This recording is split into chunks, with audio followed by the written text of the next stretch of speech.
in-require ka file ng position paper, pa-file ka ng kwan mo. So, kaya ko tinatanong kung siyempre lahat ng problema merong kakibat yan na amount minsan based sa base sa experience namin dito. Yes po. So, kagaya sa'yo, sa OFW, siyempre, mag-offer, sabihin mo kung paano ang gagawin para matulungan ka nila. Later on, sabihin din naman nila kung kaya nila o hindi. Walang mainit ang ulo dito, kaya nandito tayo para mag-usap tayo ng tama. Siyempre, natural lang yan na sabihin din kung ano yung dapat sabihin, di ba? Yun, kaya tinatanong kita, sa tingin mo ba rito, magpapaayos ka ba kung kaya nila yung... Opo, sir. Hindi ka na bababa sa 300,000? Bakit? Paano mo na-compute yung 300,000? Hindi, sir. Basta yung gusto ko lang po, sir, doon sa 100 na yun. 100 100. o 300? Hindi lang po, hindi po. Wait lang po, sir. Yung 100 po, sir, na yun, ilalaan po yun sa pag-college ng anak ko. Yung 100 naman, ipaayos ko ng bahay ko kasi ngayon di ako makalabas ng bahay. Minamaliit ako ng mga tao. Bakit naman? Kasi nga, sir, di ko natapos ang kasi nga na, sir. Huwag kang umiyak kasi huwag tayo mananapig pag umiiyak. Hindi, okay lang. Magsabi ka lang. Okay lang po, sir. Ha? Basta, ma'am. So ma'am, anong masasabi niyo? Yung po. Ang masasabi ko po dyan, sir, kung 300,000 ang hihingin niya, hindi po yan makatarungan kasi unang-una, lahat po ng problema niya nung nasa Saudi yan, lahat po yan inaayos namin. Unang buwan, pangalawang buwan, hanggang dire-diretso po yan. Agency, owner ng agency sa Saudi, tinichat niya, uuwi siya. Lahat ng tao, chinachat niya. Owner ng agency sa Pilipinas, sir, chinachat niya, uuwi siya. So, Ngayon, ma'am? sir, yung sa akin, wala siyang isang buwan na sahod kasi yun nga yung pinantiket niya kasi hindi niya natapos.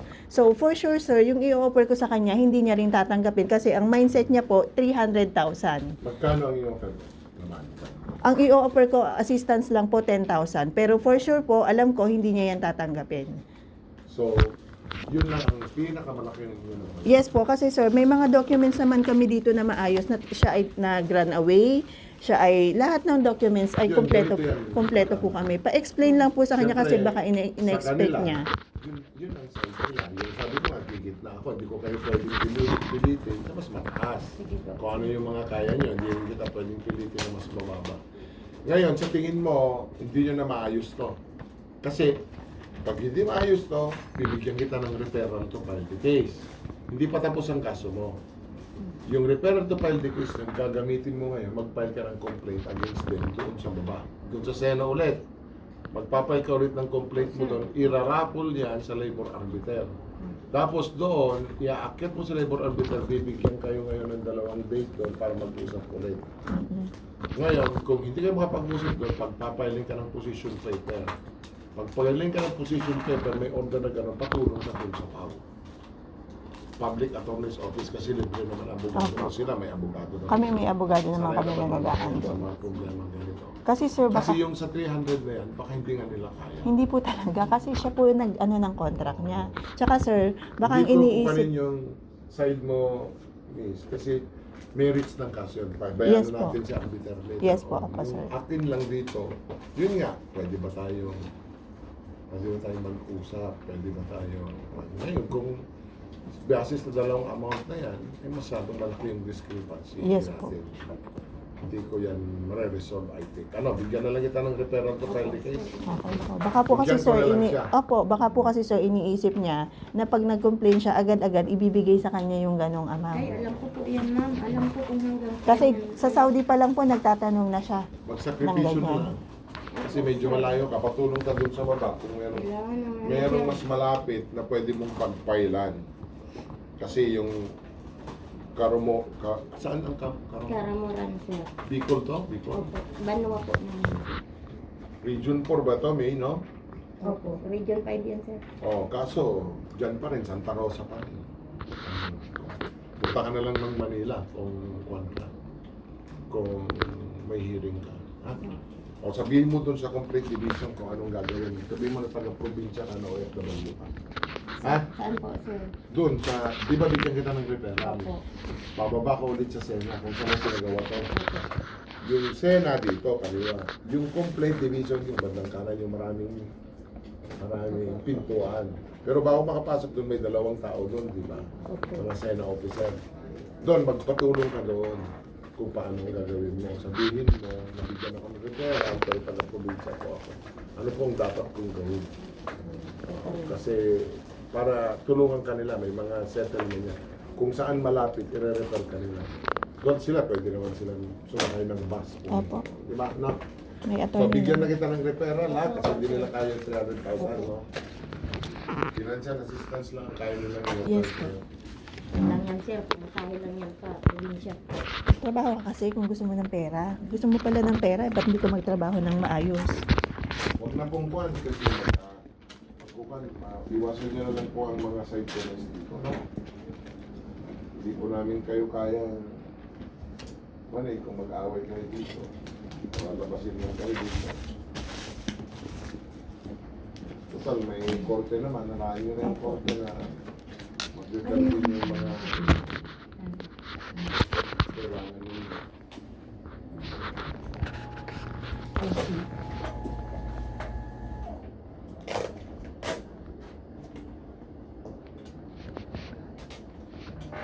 June 19.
Naintindihan nyo, mama?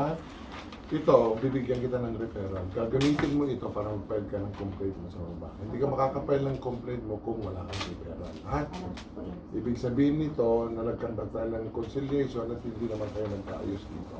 Napatulong ka dun sa baba pag nalilito ka. Opo. Maraming tutulong sa iyo para i-file ng complaint mo. Minutes muna tayo po, no? Yes po. Both parties appeared but they failed to settle their differences. Naintindihan po ninyo? Hindi ko masyado Both sure parties kung- appeared. Para dalawang kayong both, si ma'am sa ikaw, nag-appear sa akin dito pero hindi nyo na-settle yung differences ninyo. Since the requesting party, ikaw, want to settle the case if magbabayad si ma'am sa'yo ng 300,000. The responding party, si ma'am naman, nag-offer lang ng 10,000. The responding party offered only 10,000 as financial assistance. The requesting party, ikaw yon, rejected the offer. So, in view thereof, a referral to file the case, yan po, ito. Is hereby issued to the requesting party sa'yo for the final complaint before the LLC arbitration. Ngayon yon, pag nakapile ka na doon, irarapol sa arbitraryon. Aakyat ka, maturo ka din doon kung saan yung arbiter, pupuntahan mo yon, dalhin mo yung papel. Bibigyan kayo doon ng date, ng notice po ng hearing. Yes po. Ngayon, pag kwan po yun, isusumon sila. Ngayon, yung date ng hearing doon, umattend ka kasi otherwise hindi dismiss mo yung case. Opo, opo. Ngayon naman, sabihin mo doon sa baba na taga-probinsya ka kung paano gagawin sa'yo, kung paano may ginagawa yan eh. Ha? Opo, sir. Ito po yung kwan. Basahin Yung ko rin minutes. Meron ba tayo sa Bicol ba yun? Wala. Meron. Taga saan siya, sir? Karon, Bicol. Kamsur ba? Ang Kamsur? Pero yung company, sir, Iba Dito, po. Manila. ay dito pa rin. Panduanis po yun, sir. Katanduanes. Manila pa rin yan, sir. Tanungin mo lang, ha? Division, opo, sir. Requesting party. Respondent kami, sir, no? Respondent yan sa Manila. Huwag mong walin yung referral, hindi ka makakuha ng complaint doon. Tapos pag dumating ang punto na kailangan mo ng abogado kasi kung sinama may lawyer kayo, magpatulong ka sa PAW, no? Opo, sir.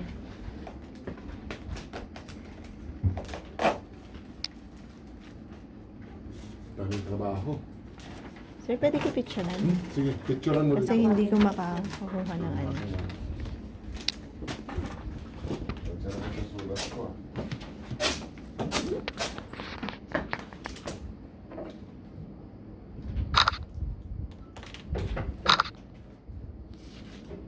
Isa pa.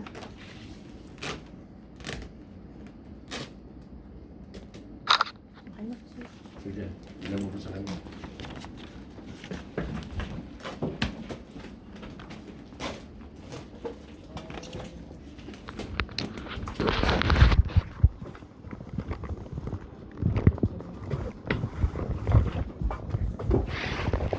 Sige, sige, welcome po. Sige, good luck sa inyo. Okay, salamat po. Okay, baba ka doon, baba ha.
portion ng barangay.